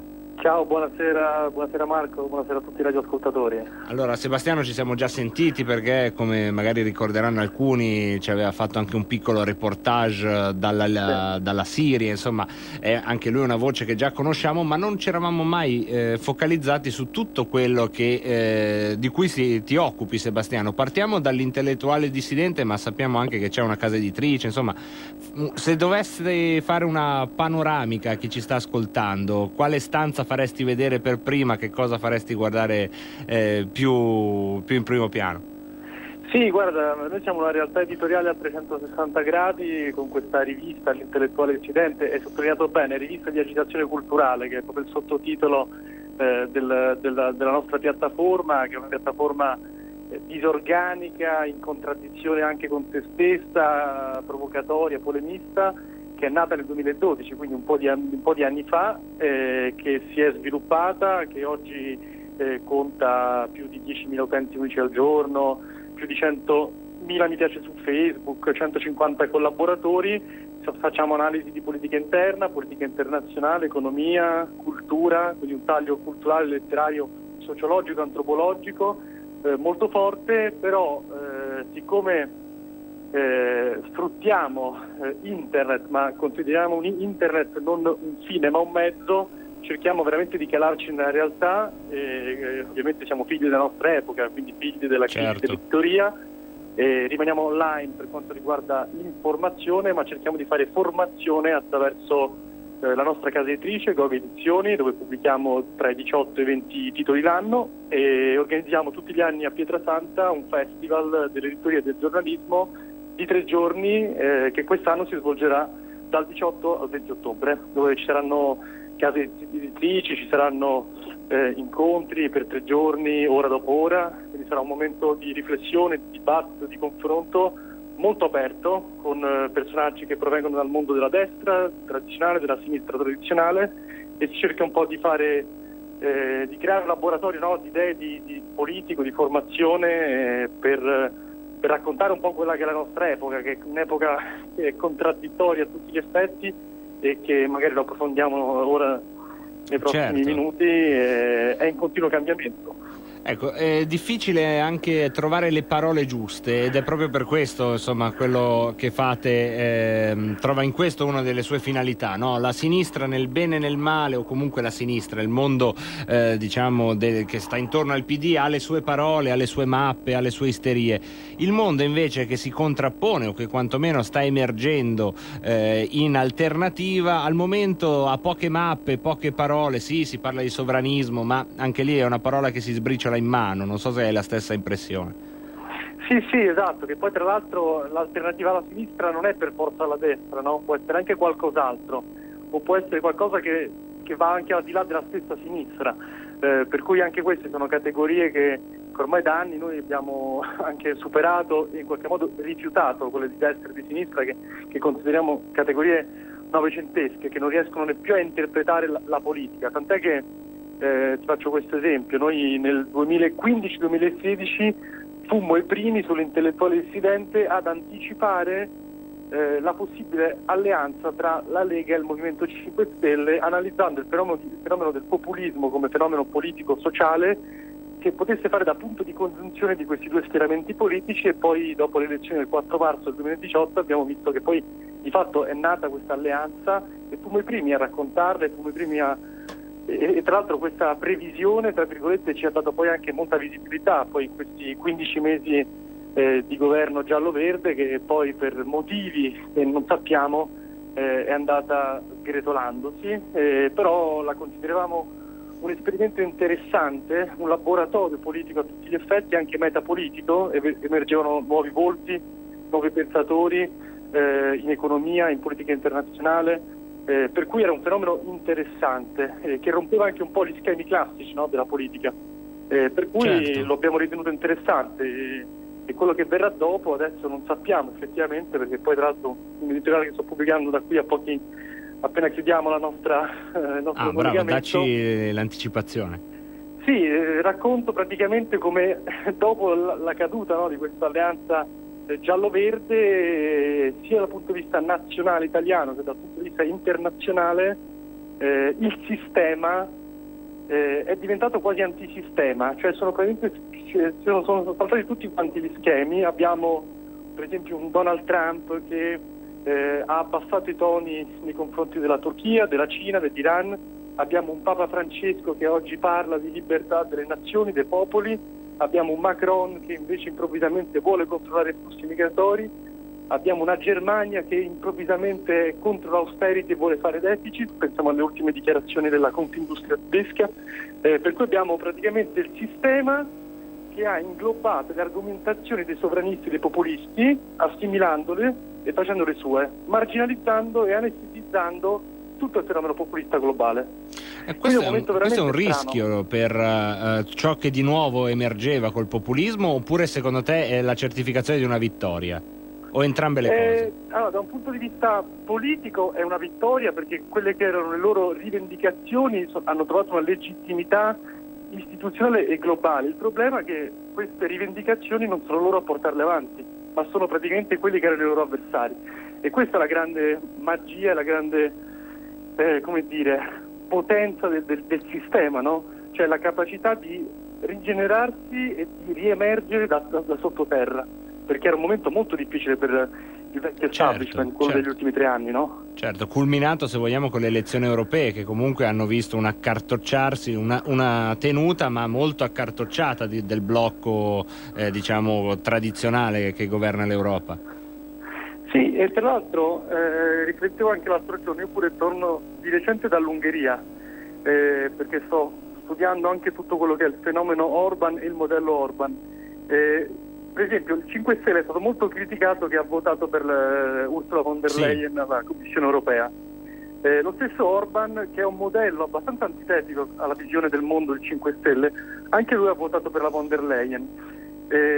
La cosa secondo me interessante paradossalmente, per quanto la von der Leyen sicuramente rimane un'europeista convinta e che è un prodotto del sistema europeo, però il fatto che sia Orban che il Movimento 5 Stelle l'abbiano votata e abbiano in qualche modo legittimata fa sì che il fatto che paradossalmente si sono inseriti in un flusso perlomeno di facciata, in apparenza di cambiamento, perché comunque ci sta un cambiamento nella narrazione europea, perché se ci fai caso, Marco, sì, tutte quelle che erano le rivendicazioni della Lega, dalla distribuzione dei migranti alla richiesta di più flessibilità, ai più investimenti d'Europa, sono oggi in cima all'agenda europea, cosa certo, che prima non erano. Certo, poi vedremo anche con la legge di bilancio quanta flessibilità sarà data a questo governo, no? Perché ricordiamo tutto il braccio di ferro che c'era stato.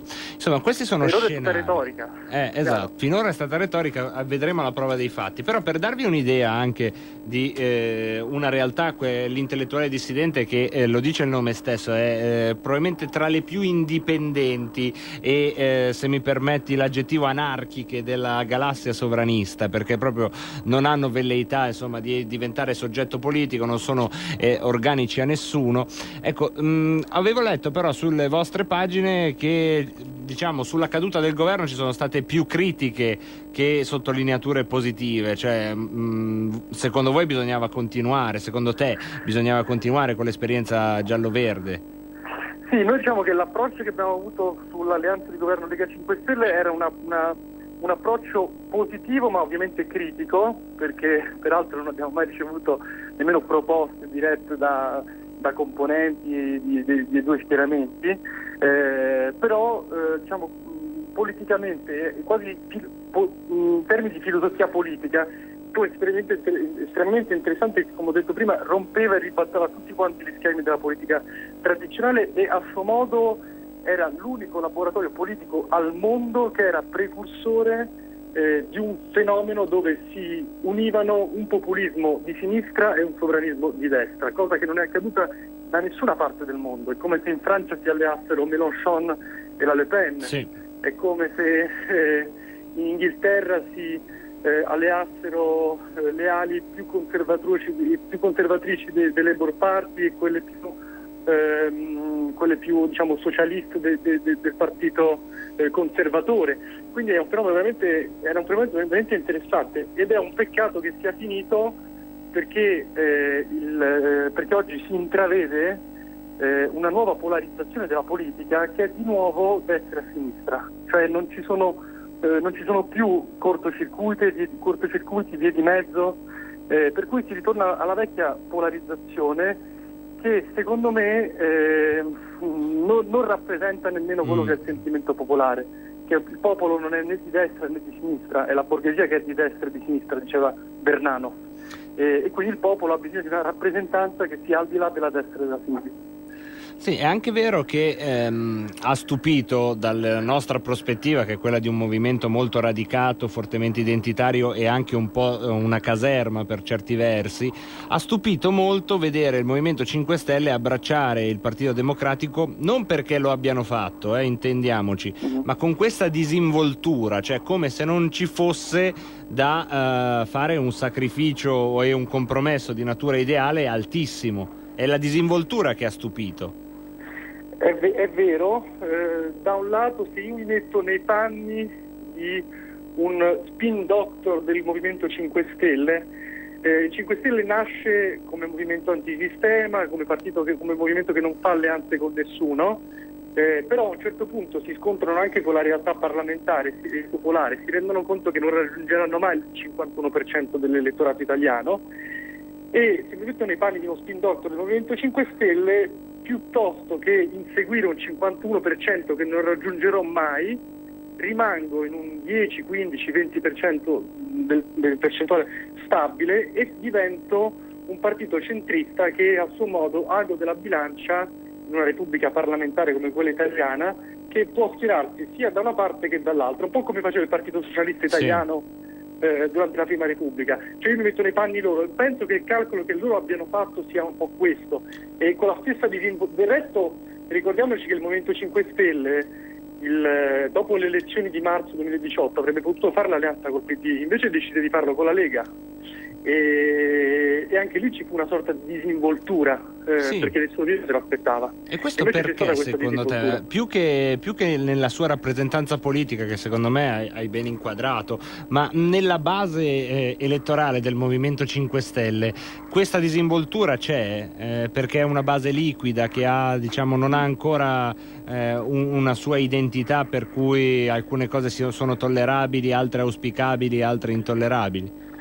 No, sicuramente nella base c'è una reticenza maggiore, è anche vero che la base segue i suoi capi, e al di là di quello che è stato fatto dalla piattaforma Rousseau, che personalmente non credo nemmeno in queste forme di espressione democratica e di consenso, però penso che la base tutto sommato segua quello che dicono i suoi portavoci, i suoi deputati, i suoi capi, i suoi loro capi carismatici, le loro guide, per cui secondo me c'è poi buona fede da parte della base, però ecco, bisogna fare secondo me più un'analisi, e se ci vuole fare una critica bisogna farla più che altro a quel circolo ristretto che si è seduto a tavolino nella Villa di Grillo e ha deciso di andare col PD. Sì, poi quella è una scelta politica, insomma, che si può fare proprio perché non ci sono contenuti rigidi. Ecco, Salvini può decidere molto della Lega, però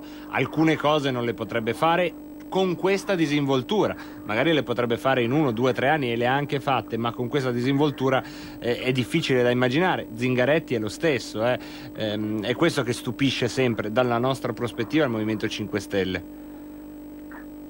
Sì, assolutamente.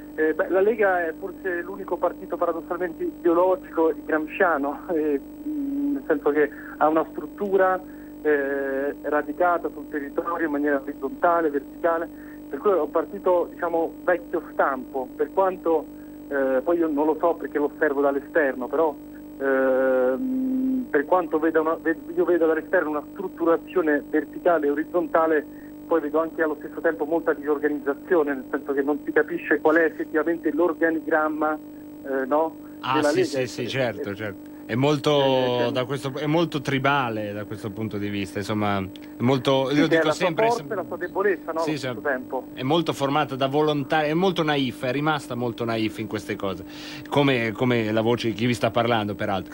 Per chiudere, però, ci stiamo arrivando, Sebastiano, la grande domanda, quella da $1 milione, te la faccio stasera, non te la farò così aperta nelle prossime occasioni in cui ci sentiremo. Perché in Italia la cultura è appannaggio di una egemonia di sinistra? Perché dopo la seconda guerra mondiale, quando ci fu la spartizione del potere in Italia tra la Democrazia Cristiana e il Partito Comunista, fu quello, cioè la Democrazia Cristiana si prese la politica e lasciò al Partito Comunista Italiano la cultura, quindi le arti, l'università, l'istruzione, e quindi la Democrazia Cristiana si era tenuta soltanto la presidenza della RAI, della televisione pubblica italiana. Pensiamo a Ettore Bernabé, che era una figura forse incredibile da questo punto di vista di conoscenza del sistema televisivo, e quindi è rimasta questa spartizione qua.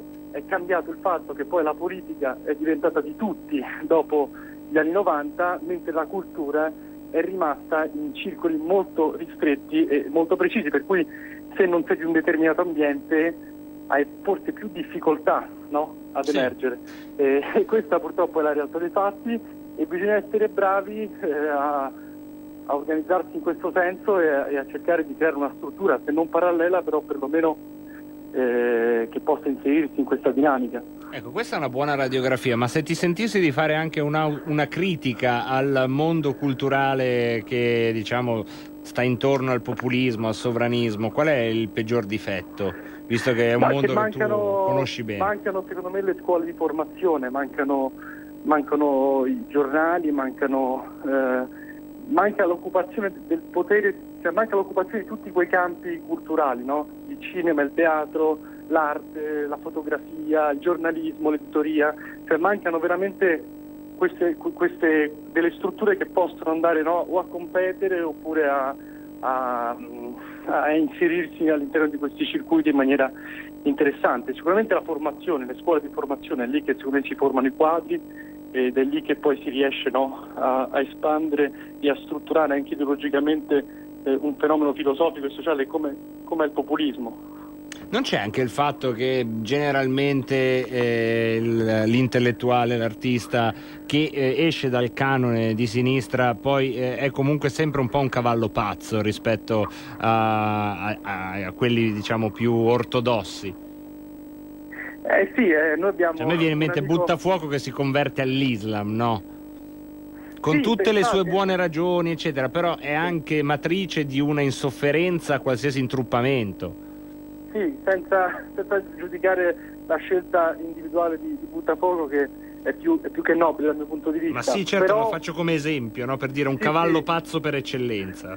Sì, esatto, cioè nel senso l'intellettuale di destra per poter emergere deve essere eclettico, no? Quindi deve fare un qualcosa, una scelta individuale, che non è mai collettiva ma individuale, che lo faccia smarcare, lo faccia emergere. Il problema è che poi spesso avviene che molti di questi intellettuali magari di destra che poi emergono vengono inglobati all'interno di tutto il sistema mediatico, editoriale. Ci diventano anche macchiette, rischiano, non è il caso di Buttafuoco, ovviamente. Una riserva indiana. Ovviamente non è il caso di Buttafuoco, ma abbiamo capito il meccanismo. Sebastiano, grazie per questa lunga chiacchierata, ci sentiamo giovedì prossimo. L'intellettualedissidente.it è il sito dove trovate un po' tutto quello che ci siamo detti. Grazie ancora Sebastiano. Grazie a te Marco, buona serata.